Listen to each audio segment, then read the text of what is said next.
J'ai d'abord senti une odeur de brûlé, puis j'ai entendu l'ascenseur tressaillir. Cette odeur ne provenait ni de cigarettes ni de nourriture, mais était cette odeur sèche et familière de câbles électriques surchauffés. L'ascenseur s'est arrêté un instant entre deux étages. La lampe a clignoté et la petite caméra dans le coin a brièvement clignoté en rouge, bien qu'aucun bouton d'appel ne soit allumé. Les portes s'ouvrirent et je me retrouvai face à un palier avec des portes identiques et un tapis usé. Sous le tapis se trouvait une clé attachée à une étiquette métallique ronde, dont les chiffres avaient été soigneusement grattés. Marina entrait dans l'appartement. Je la regardais presque comme un comptable regarde le dossier d'un inconnu. Un visage fatigué, des vêtements légers qui ne convenaient pas à la saison, une boîte avec ses affaires, et derrière tout cela, la vieille histoire de la peur de perdre son logement et son travail. Elle travaillait comme comptable à distance. Son patron lui avait laissé entendre qu'un autre déménagement et une nouvelle panne de connexion pourraient entraîner son remplacement. Elle avait une mère qui vivait dans une chambre exiguë avec un couloir commun et des voisines permanentes. Marina lui avait promis de l'emmener dans un endroit où elle aurait au moins une porte à elle. C'est pourquoi elle a signé le contrat pour cet appartement, même après avoir remarqué une clause étrange. Dans la chambre, il était interdit de toucher aux rideaux et aux fixations autour de la fenêtre. Elle souleva le tapis, vit la clé, la tourna, sentit le poids du métal et posa sa trouvaille sur l'étagère à chaussures dans l'entrée. Elle est entrée dans l'appartement avec ses nouveaux meubles. À l'intérieur, elle a trouvé le mobilier habituel d'un appartement loué. Dans la cuisine, un vieux coin repas, une table avec une marque claire laissée par une casserole, un réfrigérateur avec des autocollants étrangers. Dans la chambre, un canapé, une armoire, une table étroite pour un ordinateur portable. Tout cela n'avait pas besoin d'être mémorisé.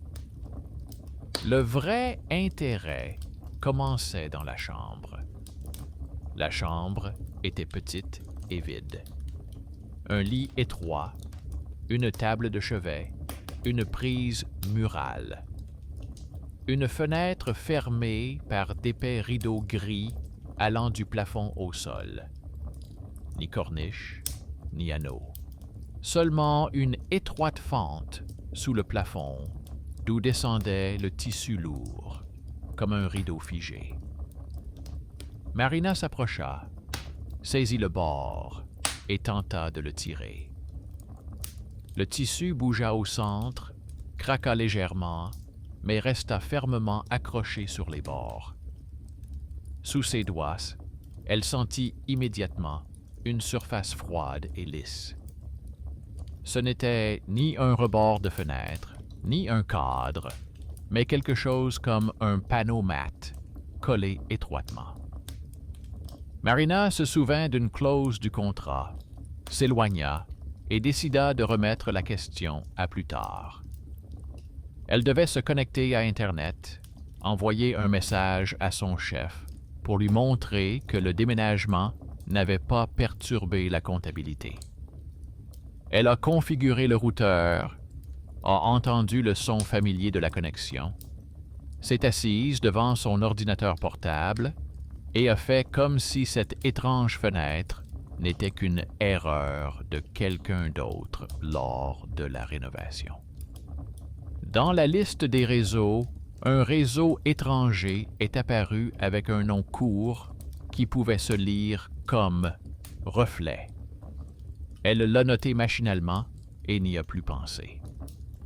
Le soir, l'appartement s'est rempli des bruits habituels. La bouilloire qui siffle, le réfrigérateur, les voisins derrière le mur. Seule la chambre était silencieuse, comme dans une boîte. Marina a éteint la lumière pendant 1 seconde et a regardé depuis la porte.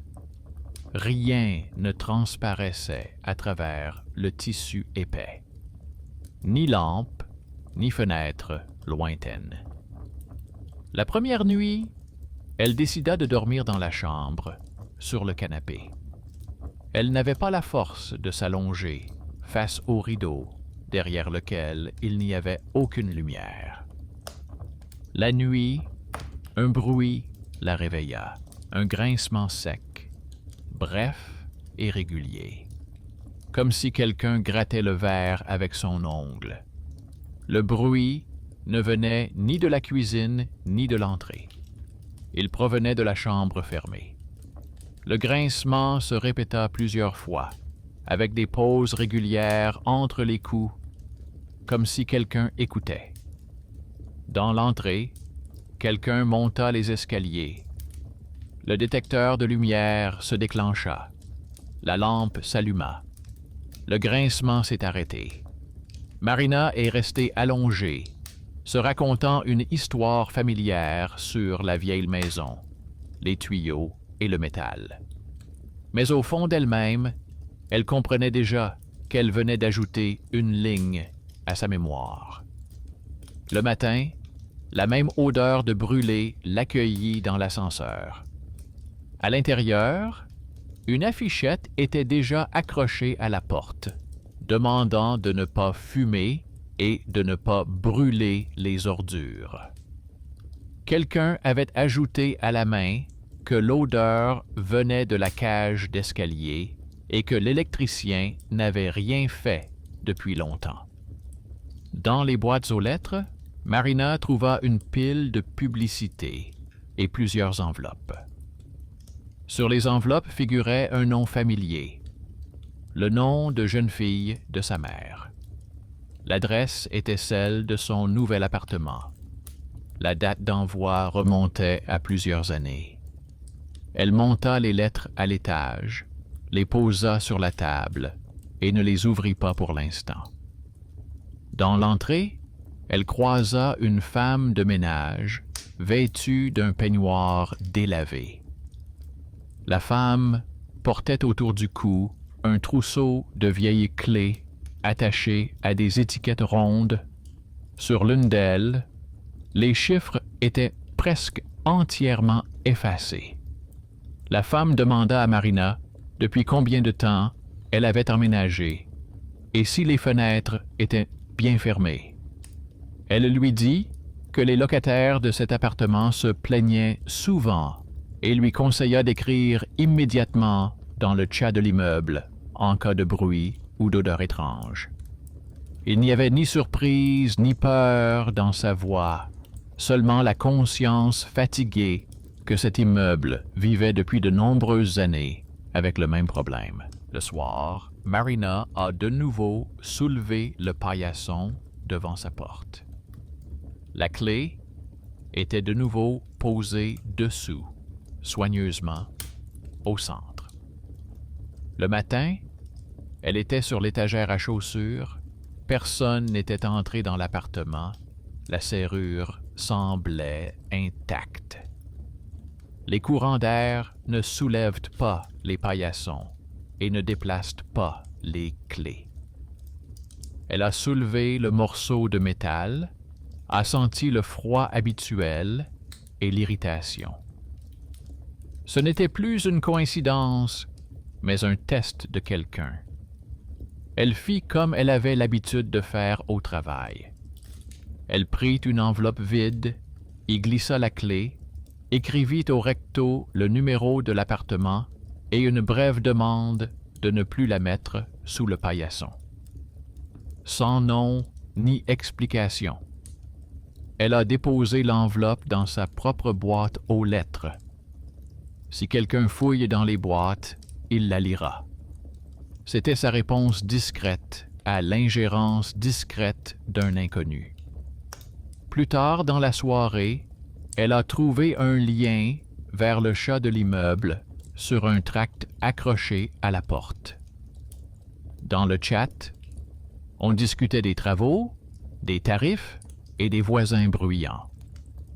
En faisant défiler vers le haut, Marina est tombée sur un ancien fil de discussion où, il y a quelques années, on discutait de cette chambre. Les gens se plaignaient du froid, des bruits étranges et du fait que la fenêtre semblait ne mener nulle part. L'un des voisins les plus actifs proposait de ne plus aborder le sujet, car la question avait déjà été réglée. Son profil comportait son nom et une petite photo d'un homme maigre, vêtu d'une veste coûteuse. Celui-là même qui avait posé son regard sur sa porte pendant la journée. Vers le soir, Marina jeta à nouveau un coup d'œil dans la chambre. Les rideaux étaient immobiles, comme un morceau de nuit collé au mur. Derrière eux, il n'y avait toujours pas la moindre lumière. Dans sa tête, elle avait déjà établi une chaîne d'événements. L'odeur de brûlé, la caméra clignotante, la vieille clé, les lettres avec le nom de sa mère, le trousseau de clés de la femme de ménage, le voisin militant et ses traces dans les anciennes plaintes. Elle s'est couchée dans sa chambre, mais elle savait déjà qu'elle ne pourrait pas écouter longtemps les grincements nocturnes à l'aveuglette. À un moment donné, elle devra non seulement rassembler des indices, mais aussi voir ce qui se cache derrière les rideaux que l'on interdit si obstinément d'ouvrir dans cette maison. Ce moment est arrivé plus tôt qu'elle ne le pensait.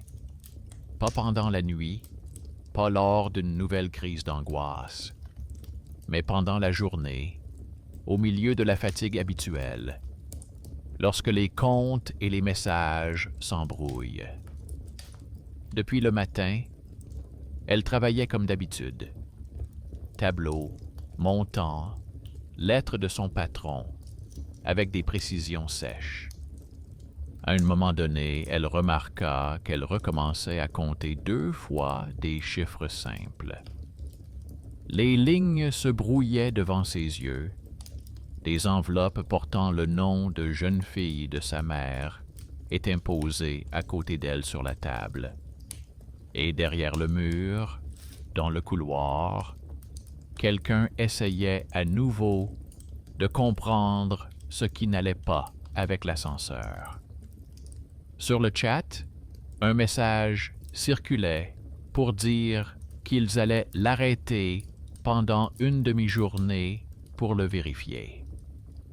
Sous ce message, le voisin le plus actif a laissé un commentaire disant que le problème avec la mine remontait à longtemps et que s'il commençait à creuser, de vieux papiers refont surface.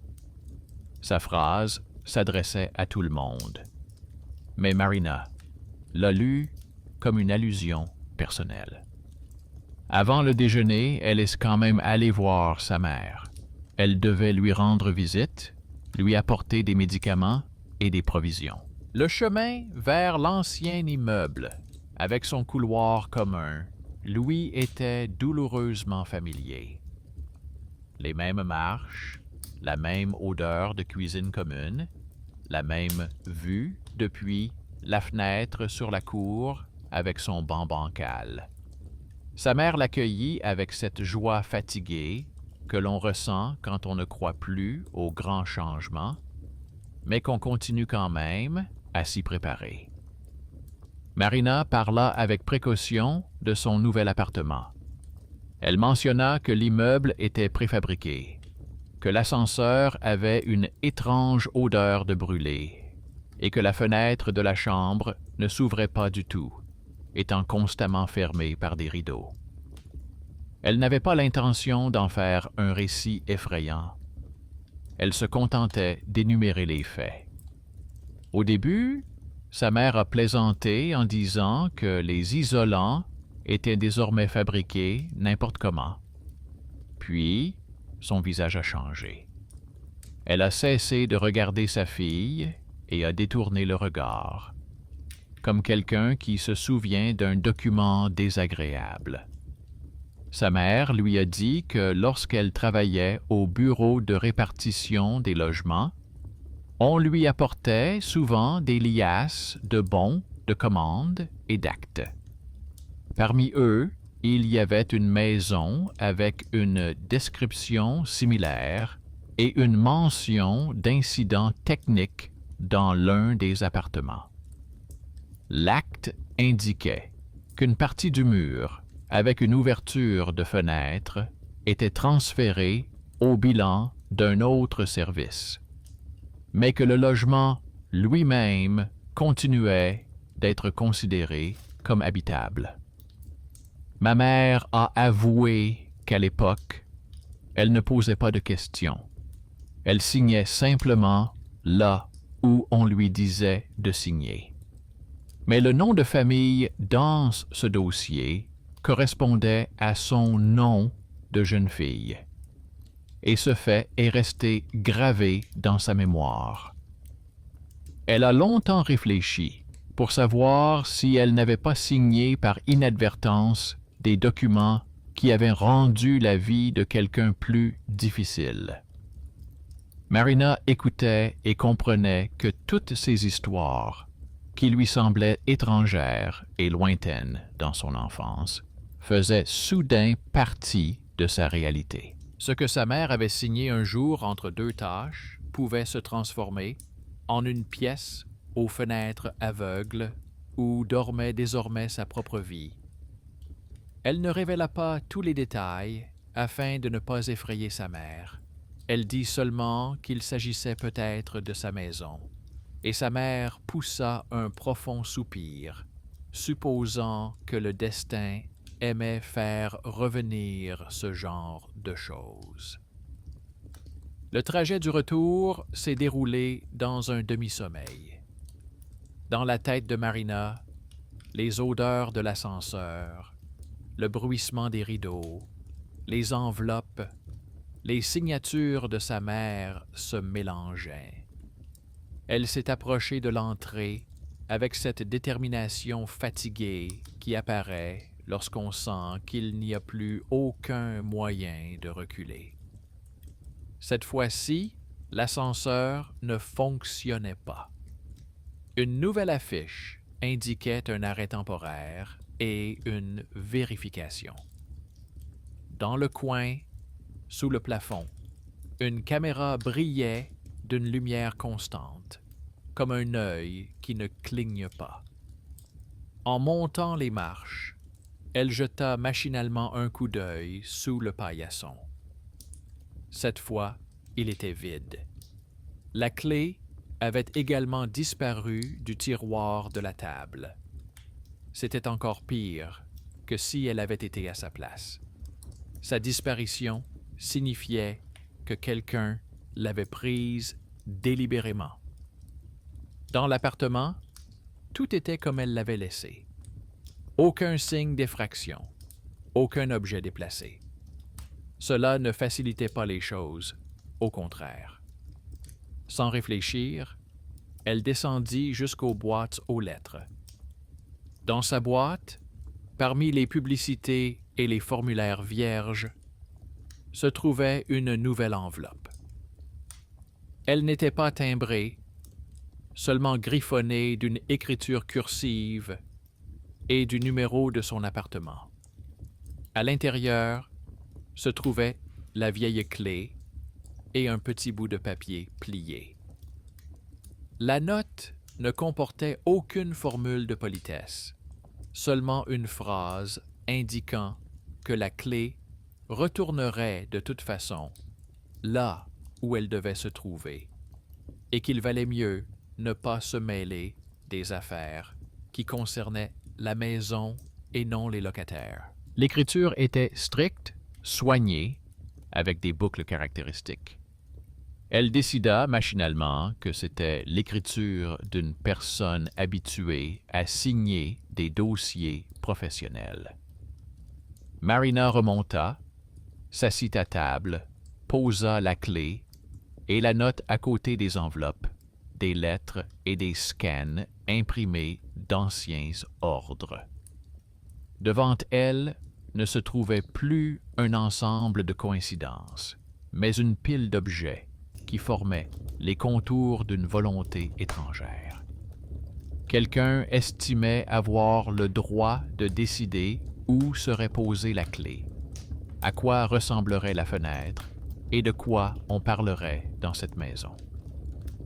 Le soir, lorsque les discussions de travail se furent calmées, elle revint à l'essentiel. Elle avait besoin d'un fait, pas d'une série d'allusions habilement disposées.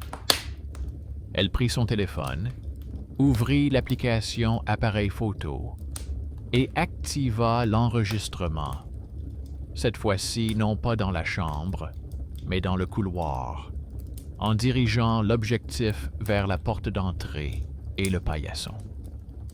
Elle posa délibérément la clé sur l'étagère à chaussures, bien en vue. Elle voulait vérifier s'il aimait vraiment revenir là où on ne l'attendait pas. Puis elle prit un couteau de cuisine dans le tiroir.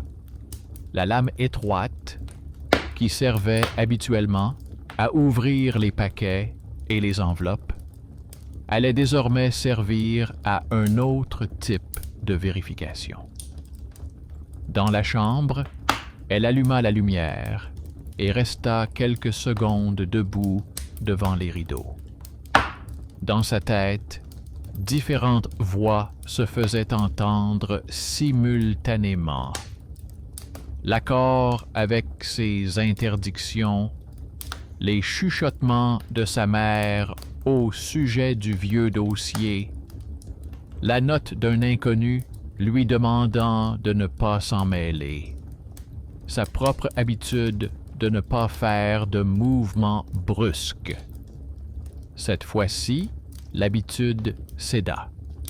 Elle s'accroupit au bas du rideau, trouva la couture, tira sur le tissu pour le tendre et enfonça délicatement la lame sous le pli. Le tissu céda dans un craquement sec. Une autre surface, froide et lisse, apparut immédiatement en dessous. Le couteau toucha quelque chose de dur, mais légèrement souple, comme un panneau en plastique ou du verre dépoli. Marina passa la lame le long du pli sur quelques centimètres, pas plus. Le même bruit qu'elle avait entendu pendant la nuit résonna dans la pièce.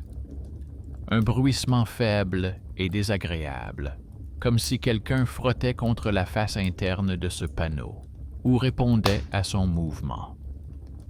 Elle s'arrêta, rangea le couteau et souleva délicatement le tissu avec ses doigts.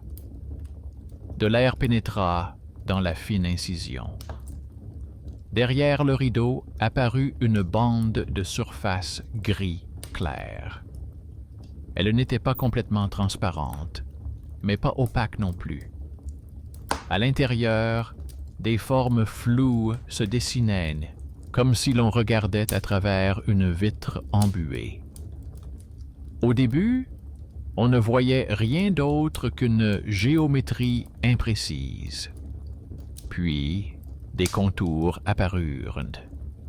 Elle vit la silhouette d'un lit, presque au même endroit où se trouvait le sien. Plus haut, on devinait un rectangle qui ressemblait à une porte. Sur le côté, une table de chevet. Tout cela n'était pas un reflet net, mais un double étrangement décalé.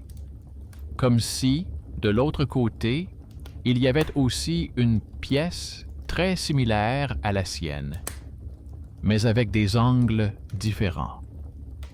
À l'endroit où elle se trouvait actuellement dans sa chambre, une silhouette sombre apparut dans la bande grise.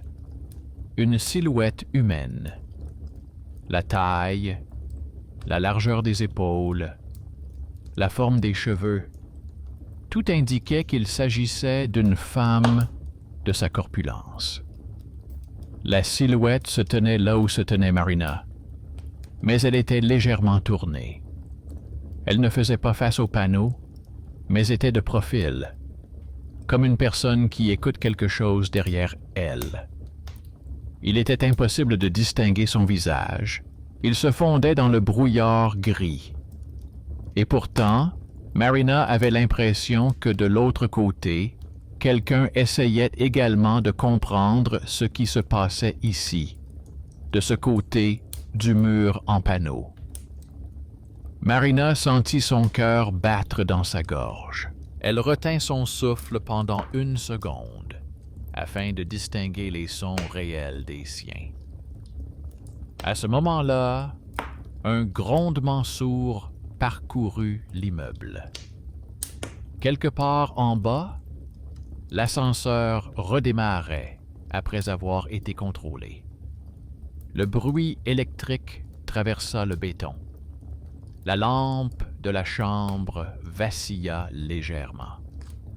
Dans la bande derrière le panneau, la silhouette sursauta, se brouilla et devint moins distincte. Elle semblait avoir été repoussée vers le fond de la pièce. Marina abaissa brusquement le bord du rideau, fermant l'ouverture. Ses paumes étaient moites. Le couteau sur le rebord de la fenêtre lui semblait étranger. Elle ne se mit pas tout de suite à réfléchir à ce que cela signifiait. Elle s'autorisa une seule chose: reconnaître qu'il y avait quelque chose derrière le panneau. Pas simplement de l'isolant et un mur, mais un espace dans lequel se trouvaient des meubles et une silhouette. Elle aurait pu expliquer cela par le reflet de sa propre chambre, par une propriété étrange du verre, par la fatigue. Mais le fait qu'il y avait une couche physique ne disparaissait pas pour autant. De l'autre côté, il n'y avait rien. Quand elle sortit dans le couloir, le téléphone posé sur le tabouret en face de la porte continuait d'enregistrer. Le voyant d'enregistrement était allumé. Les secondes s'ajoutaient à la mémoire. Dans l'escalier, quelqu'un monta et s'arrêta devant sa porte. À travers le judas, on ne voyait qu'une ombre. Puis un deuxième son retentit dans l'interphone, bref, comme si quelqu'un vérifiait si le voyant s'allumait. Les pas continuèrent plus haut. Un peu plus tard, lorsqu'elle arrêta l'enregistrement et le fit défiler, elle entendit un léger froissement du tapis, bien qu'elle n'ait pas ouvert la porte. Le soir, elle reçut un message dans le chat de la part de ce même voisin très actif. Il écrivait que la cage d'ascenseur avait été vérifiée et que, d'après les documents, il n'y avait pas de nouveaux dommages. Il ajoutait qu'il aimerait parler avec le locataire de l'appartement à la fenêtre aveugle de l'histoire ancienne de cet immeuble. Marina a d'abord voulu ignorer le message. Puis, elle s'est souvenue de la pile d'enveloppes, de l'ancien nom de famille, du récit de sa mère et de la silhouette dans la bande grise. Elle a répondu qu'elle était prête à écouter s'il s'agissait de faits et non de rumeurs. Le soir, on sonna à la porte. Sur le seuil se tenait le même homme maigre, vêtu d'une veste soignée, un dossier à la main. Il se présenta, donna le numéro de l'appartement et expliqua qu'il rassemblait des documents sur les décisions étranges du passé, notamment celles concernant leur immeuble. Il a dit qu'il y avait déjà eu une tentative de passer sous silence un incident et qu'il n'aimait pas que les locataires soient maintenus dans l'ignorance. Il n'y avait aucune intention d'effrayer dans sa voix. Plutôt, le désir que quelqu'un d'autre voie enfin ce qu'il voyait depuis longtemps. Marina l'a laissé entrer, car cette décision était logique, après l'incident du couteau dans le rideau. Elle n'a pas parlé de la silhouette, mais a étalé sur la table tout ce qu'elle avait déjà. Les enveloppes avec le nom de sa mère, les anciens signes, la note menaçant de ne plus toucher à la clé elle-même, l'impression du chat avec la phrase indiquant que la fenêtre ne mène nulle part. L'homme y ajouta son dossier. Il contenait des copies d'actes, des enregistrements de l'interphone, des notes de service. Leurs histoires commencèrent à se superposer. Derrière la fenêtre qui n'existait pas officiellement, la nuit tombait lentement. Dans la chambre, des rideaux épais cachaient un panneau entaillé derrière lequel quelqu'un venait de se tenir dans une bande grise. Dans le couloir, la caméra de l'interphone clignotait parfois sans qu'on l'appelle. Quelque part en bas, on vérifiait l'ascenseur, qui sentait la même chose depuis des années. À ce moment-là, il est devenu clair que l'histoire était passée d'une phase de bruit et de coïncidence à une phase où de petites personnes avec des dossiers, des trousseaux de clés et un sens de l'observation aiguë commençaient à faire bouger ce qui semblait immobile. Et maintenant, tout dépendait non pas de ce qui se passait de l'autre côté du panneau, mais de ce que feraient ceux qui avaient signé les papiers et ceux qui les lisaient enfin. Ils ont étalé les papiers sur la table, comme la vie d'un étranger sous la forme d'un archivage minutieux. Les dossiers du voisin ont été placés à côté des enveloppes que Marina avait apportées de la boîte et des scans d'anciens ordres. Sur une pile se trouvaient ses fragments familiaux. Sur l'autre, des réponses officielles, des actes et des extraits de registres domestiques. Entre eux se trouvait une vieille clé sur une étiquette ronde, que quelqu'un considérait obstinément comme sienne. Le voisin était de ces personnes dont on parle avec agacement dans l'immeuble, mais vers lesquelles on se tourne quand même pour obtenir des informations. Il vivait depuis longtemps dans cet immeuble, avait eu le temps de se disputer et de se réconcilier avec la direction, et avait fouillé dans une partie des archives. Il expliquait sans émotion. Il disait qu'après un incident survenu il y a longtemps dans la cage d'ascenseur, une pratique étrange s'était installée dans leur immeuble. Une partie de la superficie de plusieurs appartements avait été officiellement transférée au bilan d'un autre service. Dans les documents, cela apparaissait comme une modification du plan et un local technique derrière un mur aveugle. En réalité, les gens ont conservé leur superficie initiale, mais une partie du mur ne leur appartenait plus. Il a montré le plan imprimé de l'étage. Sur celui-ci, la chambre de Marina ne donnait pas sur la rue, comme on pouvait s'y attendre, mais sur une étroite bande marquée « Local Technic ». Il n'y avait ni nom de service, ni fonction. Seulement un rectangle inscrit entre son appartement et le mur extérieur. De l'autre côté de l'immeuble se trouvait un appartement portant le même numéro, mais avec la lettre « Service ». Sur le papier, cela donnait l'impression qu'il y avait dans l'immeuble un double semi-invisible d'un logement ordinaire. Marina écoutait et notait en parallèle les incohérences. Dans les factures de services publics, il n'y avait nulle part de ligne explicite pour ce bloc technique, mais dans l'une des annexes apportées par le voisin, figuraient de petits virements mensuels provenant d'un autre budget en faveur de leur immeuble. Les montants étaient identiques, se répétaient d'année en année et étaient accompagnés de la même formulation « compensation pour l'installation d'équipements ». Pour un locataire ordinaire, ces chiffres n'auraient eu aucune signification. Pour une personne habituée à trouver un sens à ces petits paiements, c'était un élément important.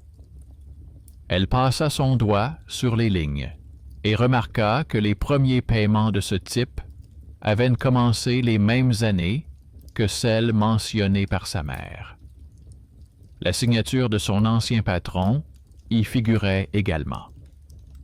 Il s'avérait que c'était précisément à cette époque que quelqu'un avait décidé qu'une partie du mur d'une chambre à coucher ordinaire était désormais considérée comme un emplacement pour un équipement étranger, et que la maison recevait encore aujourd'hui une petite somme d'argent pour cela, sans expliquer aux locataires où se trouvait exactement cet équipement.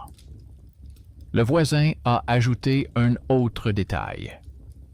Le système d'interphone, auquel il avait accès grâce à une demande, contenait plusieurs enregistrements étranges.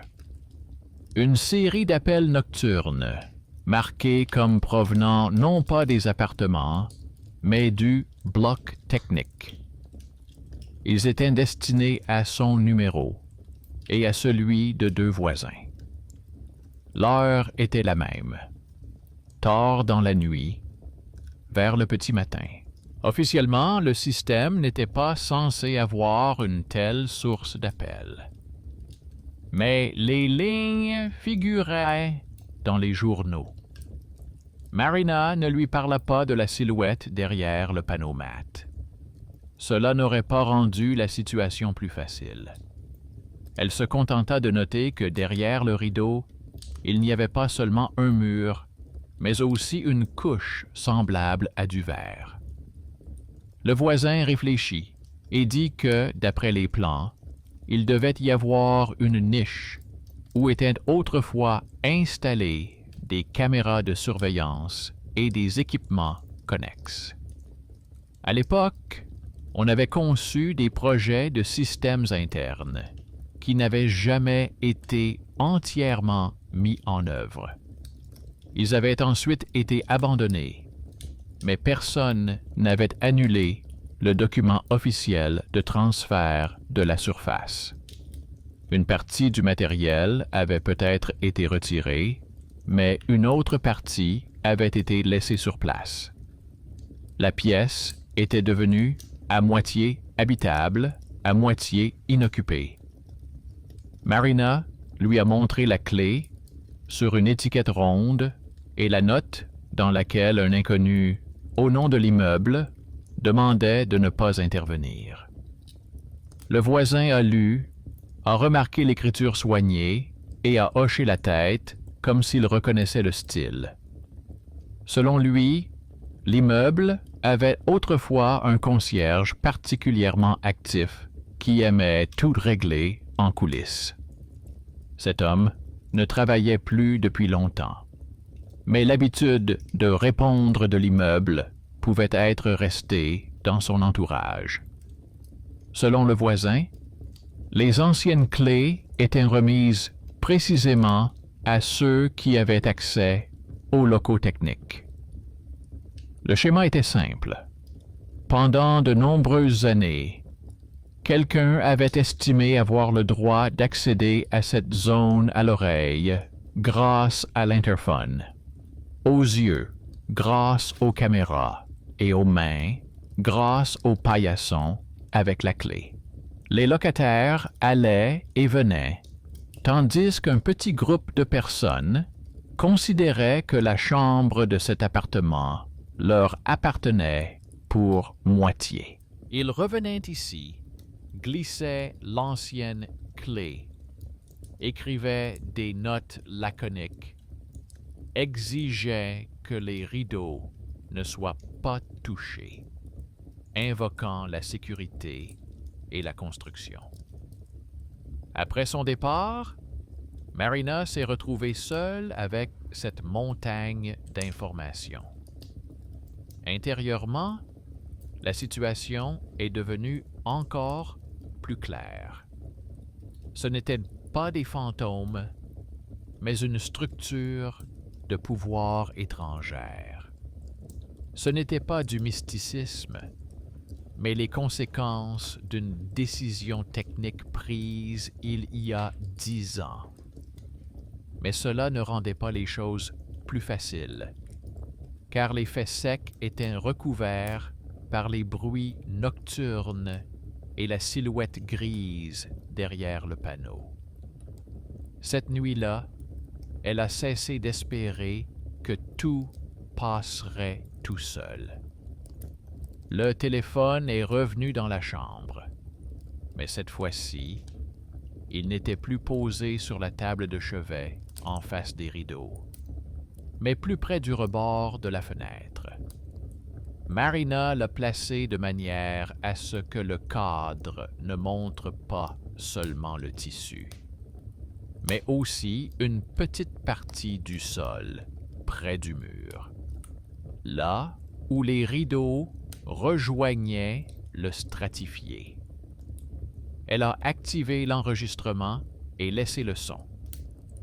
Cette fois-ci, elle a délibérément placé la clé non pas dans le tiroir ni sous le tapis, mais sur la table au centre de la pièce, sous la lampe.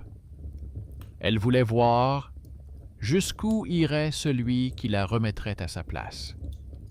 Elle s'allongea à nouveau sur le canapé, laissant la porte de la chambre entr'ouverte. Elle voyait du coin de l'œil le rectangle sombre des rideaux. Les bruits dans la maison s'estompaient peu à peu. Quelqu'un passa une dernière fois dans l'escalier, une porte claqua en bas, l'ascenseur se tut. Le silence s'installa, imperturbable. Le grincement commença un peu plus tard que d'habitude. D'abord isolé, comme un essai, puis une série de plusieurs, à intervalles réguliers. De l'extérieur, cela ressemblait à quelqu'un qui passait un objet dur sur le panneau depuis l'intérieur, vérifiant où il était le plus fin. À cela s'ajouta un nouveau bruit, un grondement à peine audible, mais régulier, semblable au fonctionnement d'un appareil quelque part derrière le mur. Le grondement allait crescendo, puis diminuait, au rythme des tentatives de démarrage, puis d'arrêt de l'ascenseur en bas. Marina était allongée et comptait ses sons, comme elle comptait auparavant les lignes dans les registres. À un moment donné, entre les grincements, elle entendit un bruit sourd, comme si quelque chose était tombé sur le sol, près du rideau. Elle ne se leva pas tout de suite. Elle laissa les enregistrements continuer encore un moment. Lorsque le silence devint complet, elle se leva, alluma la lumière et se dirigea d'abord vers le couloir. Le tapis était bien à sa place. Il n'y avait rien dessous. Dans la chambre, la clé était toujours sur la table. Plus important encore, personne n'était entré. Dans la chambre, près du rideau, un petit morceau de plâtre ou de vieille peinture gisait sur le sol. Il avait pu se détacher du plafond tout seul. Il pouvait aussi être la trace de quelque chose qui avait heurté l'intérieur. Marina le prit dans sa main, le retourna et le posa sur le rebord de la fenêtre, à côté du couteau. Toute trace matérielle était précieuse. L'enregistrement sur le téléphone fonctionnait correctement. De retour dans la pièce, elle l'arrêta et rembobina. Dans le silence de l'enregistrement nocturne, on entendait déjà le grincement familier. Au moment du coup sourd, les rideaux tremblèrent légèrement à l'image. Le bord inférieur s'est courbé vers l'intérieur pendant une seconde, comme si quelque chose de massif avait heurté le panneau de l'intérieur. Le champ de vision du téléphone ne montrait que cela, le tissu et une petite partie du sol. Mais le bruit du coup a coïncidé avec le moment où l'ascenseur de l'immeuble en bas s'est mis en marche pendant quelques secondes, a émis un grondement et s'est arrêté à nouveau. Marina regarda l'enregistrement plusieurs fois, puis s'arrêta au moment où le grincement fut remplacé par un grondement. Elle comprit alors que l'ascenseur et le panneau derrière son rideau étaient liés d'une manière ou d'une autre. Peut-être par de vieux câbles, l'alimentation des caméras ou des fixations communes dans le mur. Lorsque le mécanisme était mis en marche dans la cage d'ascenseur, quelque chose de l'autre côté du panneau s'animait également. La question n'était pas de savoir si cela était vivant en soi, mais qui avait laissé cela fonctionner, et pourquoi. Et pourquoi il était encore considéré comme normal que quelqu'un émette régulièrement des sons, essentiellement techniques, dans une chambre à coucher. Le matin, elle se rendit à la société de gestion. Non pas pour crier, mais pour voir l'autre côté du papier. Dans le couloir, des gens étaient assis avec des plaintes concernant des fuites et des recalculs. Marina attendit son tour et demanda une copie du plan d'étage et des actes relatifs à leur maison pour les années dont parlait sa mère. On a essayé de lui répondre par des formules toutes faites en lui disant que les archives étaient loin, qu'il n'y avait que des informations générales. Elle a calmement rappelé que leur reçu mentionnait des paiements pour l'installation d'équipements appartenant à des tiers et a cité les montants. C'était sa manière discrète de donner plus de poids à ses paroles. Ils lui ont quand même imprimé 2 feuilles. L'une contenait le même plan que celui montré par le voisin, mais avec une légende plus détaillée. Le rectangle étroit derrière son mur était intitulé « Caméra de surveillance » et « Poste de communication ». L'autre feuille contenait un acte de cession d'une partie du matériel et de transfert des locaux d'un service à un autre. Dans la colonne « Responsable parmi les locataires » figurait le nom du vieux concierge. Dans la colonne « Exécutant », le nom de sa mère, sous son nom de jeune fille, parmi plusieurs autres. Tout s'imbriquait parfaitement. Marina rentra chez elle sans plus croire qu'il était possible de laisser les choses telles quelles. Le soir, elle descendit voir la femme de ménage qui lavait les sols à l'entrée.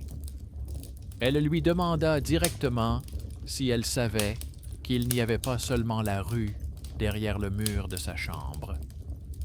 Celle-ci soupira et répondit qu'il y avait dans cet immeuble des endroits morts dont on lui avait parlé à l'époque, qu'il y avait une pièce à l'étage où des gens montaient autrefois avec du matériel et qu'elle avait la clé pour y accéder, mais qu'elle n'y était pas allée depuis longtemps. Ce fut le moment où cette personne sous-estimée montra pour la première fois qu'elle avait un réel pouvoir entre les mains.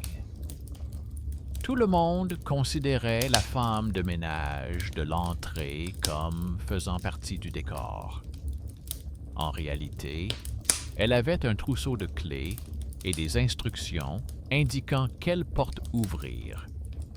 Elle a dit qu'elle pouvait y emmener Marina et son voisin s'ils prenaient leurs responsabilités et ne faisaient pas de scandale. Elle-même en avait assez de ces couloirs secrets après toutes ces années. Ils se mirent d'accord pour le soir quand il y aurait moins de monde dans l'immeuble. Le voisin arriva avec le dossier, Marina avec son téléphone et son carnet. La femme de ménage les conduisit à l'étage technique supérieur, que les résidents ordinaires ne voyaient presque jamais. Il y avait une odeur de poussière. Le métal grinçait différemment de celui des parties communes. Dans l'un des couloirs étroits, il y avait une porte métallique discrète sans plaque.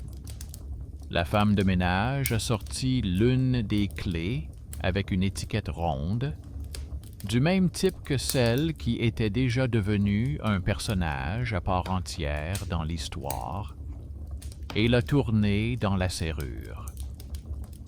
Derrière la porte se trouvait un long passage entre le mur de l'immeuble et une série de niches techniques. Au niveau correspondant à l'étage de Marina, il y avait une autre porte, cette fois-ci intérieure.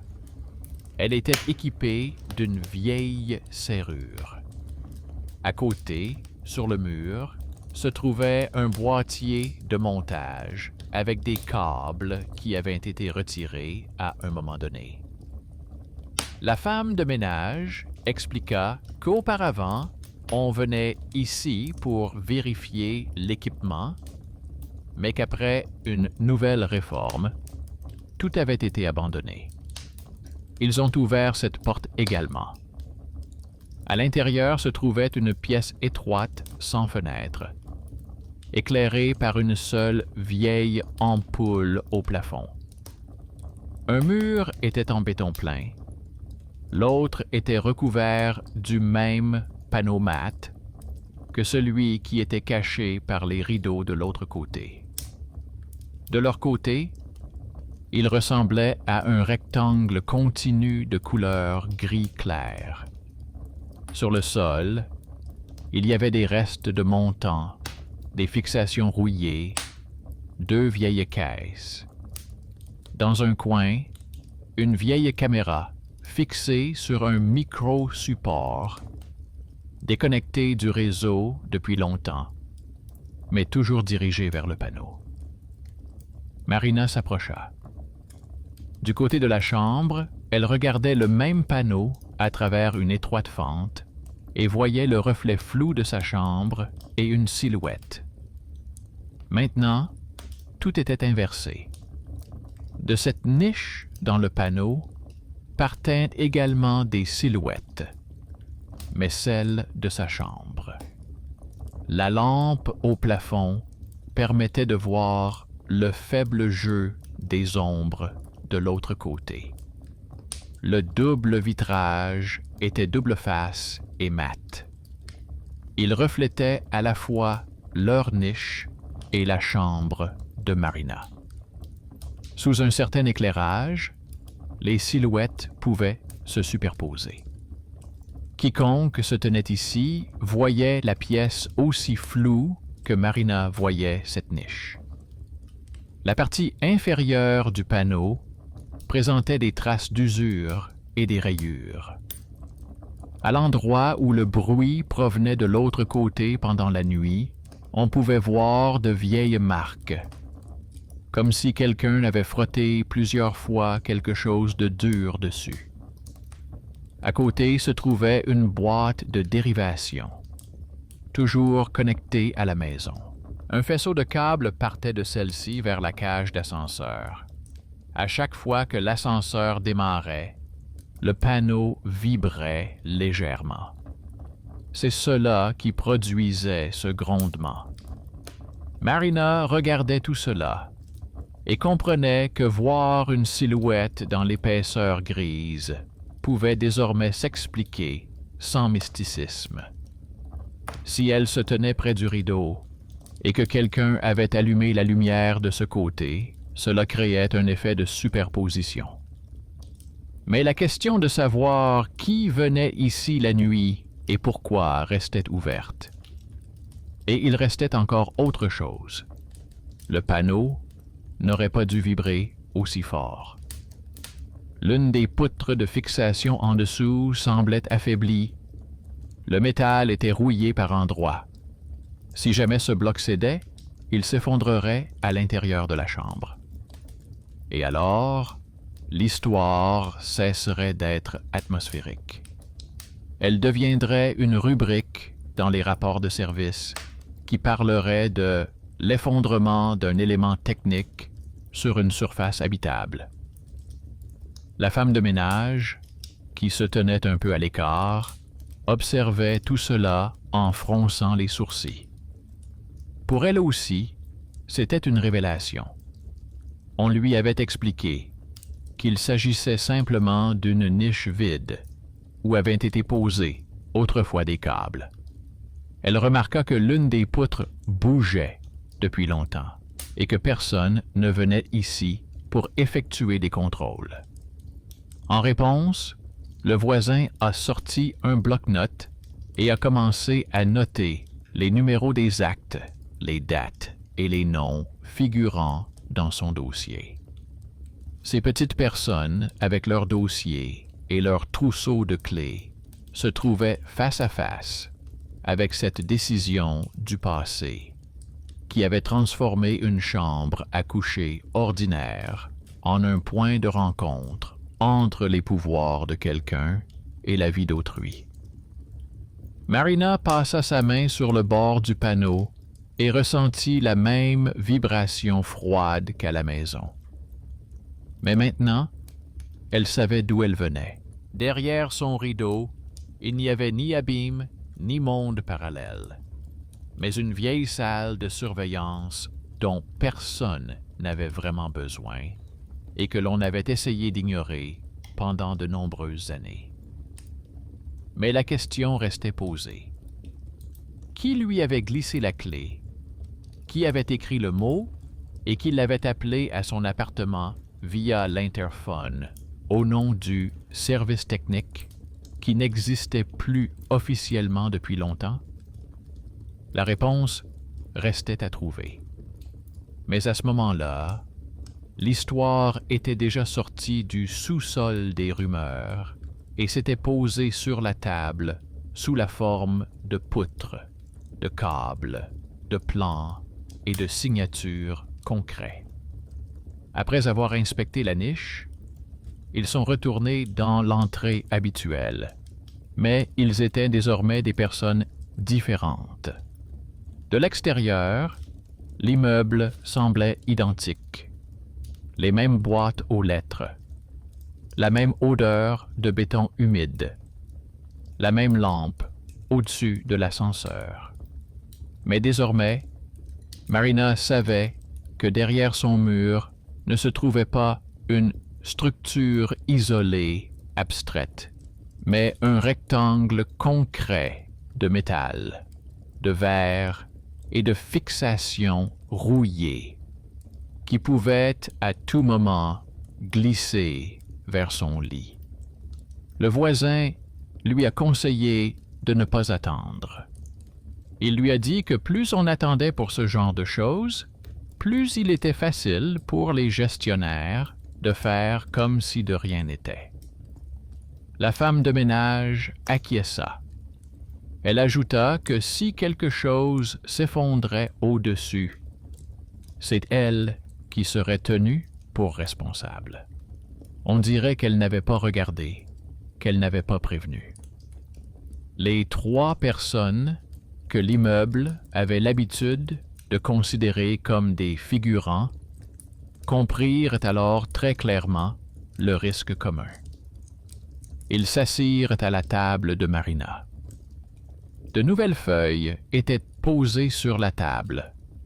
Le plan de l'étage avec la mention « technicien », l'acte de radiation, les noms qui reliaient la mère, l'ancien concierge et cet immeuble en une seule ligne.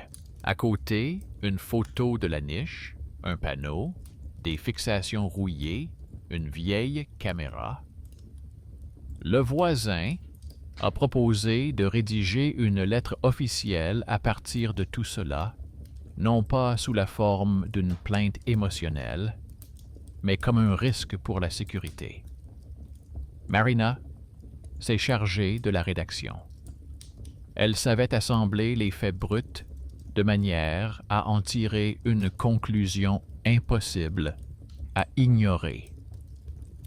Dans la lettre, elle a décrit l'état réel du panneau, son lien avec la cage d'ascenseur, les vibrations et le risque d'effondrement. Elle a joint des photos où l'on voit clairement le panneau trembler au moment du démarrage de l'ascenseur. Elle a indiqué qu'une personne dormait à cet endroit et que, depuis de nombreuses années, les documents mentionnent un emplacement d'équipement qui n'est en fait ni entretenu ni contrôlé. Elle a soigneusement inscrit les numéros des actes, les références aux anciennes décisions et le paiement que l'immeuble reçoit pour l'hébergement du bloc technique. La femme de ménage a ajouté qu'elle n'avait jamais été autorisée à inspecter ce local, mais qu'elle en avait la clé et qu'elle avait vu de ses propres yeux la corrosion.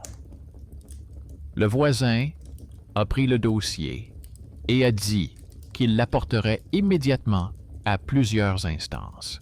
La société de gestion, la surveillance, une autre structure qu'il savait depuis longtemps comment manipuler pour obtenir ce qu'il voulait.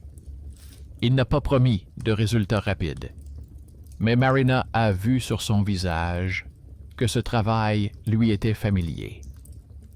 Pour elle, c'était comme lorsqu'un tableau complexe finit par s'équilibrer dans un rapport. Tout se met en place et les chiffres peuvent être présentés à ceux qui prennent les décisions. La société de gestion a été la première à réagir. Non pas parce qu'elle s'était soudainement émue du sort des locataires, mais parce que la lettre mentionnait clairement un risque d'effondrement des structures sur une pièce habitable. Au mot « effondrement », tous les patrons se mettent à agir plus vite. Un ingénieur est venu dans l'immeuble, celui-là même qui, selon les voisins, avait auparavant haussé les épaules à propos de la mine. Cette fois-ci, il est monté non seulement jusqu'à l'ascenseur, mais aussi jusqu'à l'étage technique. Marina n'était pas présente à chaque étape, mais d'après les bribes de conversation et les messages sur le chat, elle a vu comment le processus s'est déroulé. L'ingénieur a confirmé l'usure des fixations et la vibration du panneau. Il a écrit dans sa conclusion que la structure devait être soit renforcée, soit démantelée. Au début, la société de gestion a tenté d'insister sur le renforcement afin d'éviter tout réaménagement. Le voisin a alors ressorti les anciens documents relatifs au transfert de propriété et en a envoyé des copies aux instances supérieures en joignant de nouvelles photos. La femme de ménage a confirmé par écrit que le local n'était effectivement pas entretenu.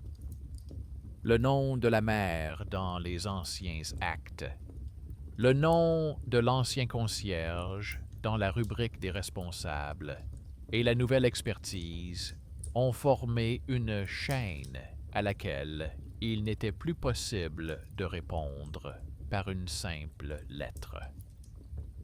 Au bout d'un certain temps, la décision est tombée.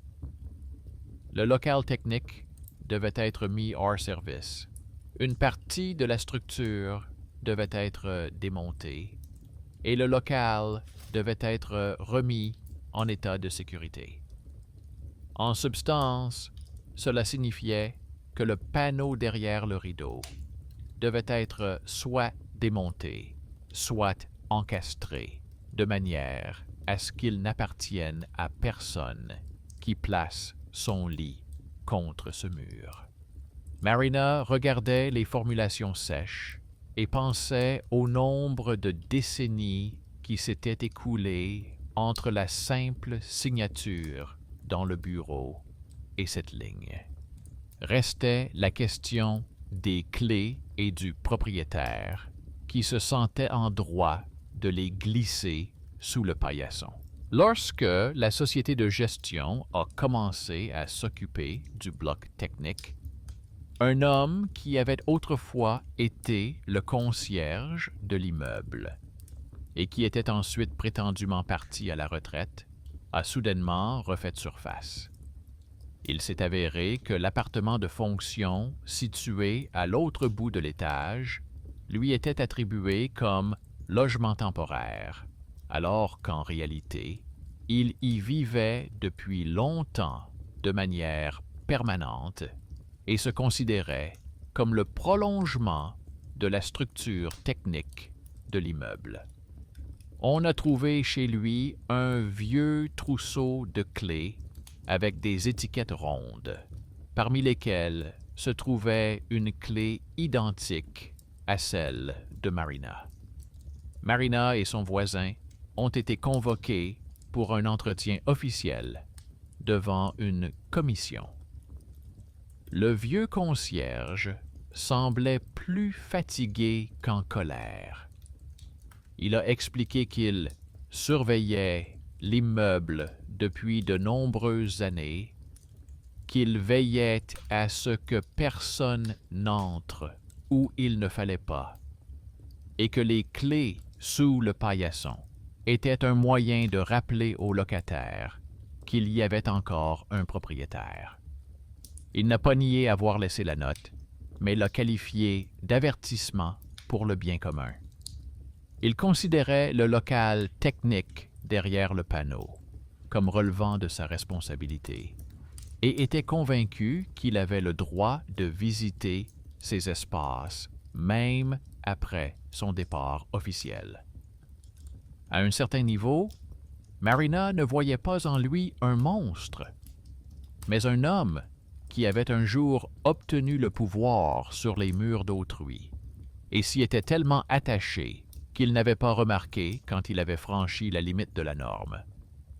Mais cela ne changeait rien au fait que, sous sa surveillance, le bloc technique et le panneau échappaient à tout contrôle normal, et que les chambres à coucher des gens se transformaient en une extension de quelque chose qui ne leur appartenait pas. La commission a pris plusieurs décisions. L'ancien trousseau de clés a été retiré, l'appartement de fonction, et les locaux techniques ont été officiellement attribués à une autre structure chargée d'effectuer des contrôles réels et non formels. L'ancien concierge a été privé d'accès aux zones techniques et on lui a proposé de déclarer son logement comme un appartement ordinaire. Pour lui, cette décision ressemblait plus à une offense qu'à une catastrophe. Mais pour l'immeuble, Cela signifiait qu'une personne avait cessé de jouer discrètement le rôle de maître, là où ses pouvoirs avaient pris fin depuis longtemps. La question de la construction était un point à part. Les ouvriers ne sont pas venus tout de suite, mais une fois qu'ils ont commencé, tout a été assez rapide. Ils ont d'abord renforcé les fixations du côté de la niche, démonté en partie les poutres rouillées et démonté l'ancienne chambre. Puis ce fut le tour de la chambre à coucher. Marina a été prévenue qu'ils allaient travailler dans la pièce. Elle a dû temporairement sortir ses affaires et couvrir les meubles. Les rideaux sont restés en place pendant tout ce temps, mais désormais ils servaient de paravent derrière lequel se déroulait le démontage. À un moment donné, les ouvriers lui ont demandé de se retirer dans la pièce. Du côté de la niche, ils ont ouvert le panneau, rempli l'espace avec un nouveau matériau et fixé la couche de manière à ce qu'il n'y ait aucune vibration. La fenêtre en tant que telle n'a pas été remise en place. Elle n'était plus là depuis tellement d'années que sa restauration aurait été une véritable épopée. Mais le panneau a cessé d'être un mur vivant, lié à l'ascenseur et à l'ancien équipement. Il est devenu une partie ordinaire et aveugle du mur, avec une isolation normale et un statut clairement documenté. Marina considérait cela non pas comme un bonheur, mais comme l'aboutissement logique d'une affaire. Elle trouvait regrettable qu'il ait fallu une intervention, des menaces d'effondrement et tout un dossier de papier pour obtenir un mur normal. Mais le sentiment de menace s'estompait peu à peu. L'ascenseur continuait à sentir le brûler, mais cette odeur ne se propageait plus directement jusqu'à son lit. Elle ne trouva plus la clé avec l'étiquette ronde sous le tapis. Après la commission et la saisie d'Elias, les tentatives de glisser des documents cessèrent. Elle ne jeta pas la note, mais la plia et la rangea dans le même dossier où se trouvaient les copies des actes, des plans et des anciens ordres. Non pas comme une histoire effrayante, mais comme un élément d'une chaîne. Le nom de famille de sa mère dans les documents n'était plus perçu comme une malédiction, mais comme un rappel. Autrefois, elle faisait partie d'un système qui ne se souciait pas des conséquences. Maintenant, sa fille faisait partie d'un processus qui avait corrigé les conséquences, au moins sur un point. Le plus douloureux restait le sentiment qu'elle avait éprouvé en regardant à travers l'entaille la silhouette dans la masse grise. Elle comprenait maintenant qu'elle avait vu un mélange de reflets.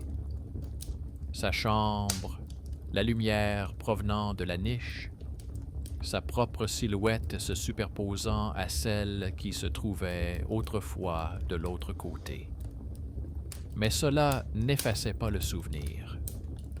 Quelque chose en elle continuait à réagir à cet endroit comme à un point où les regards et les décisions des autres avaient été si étroitement liés à sa vie possible pendant de longues années.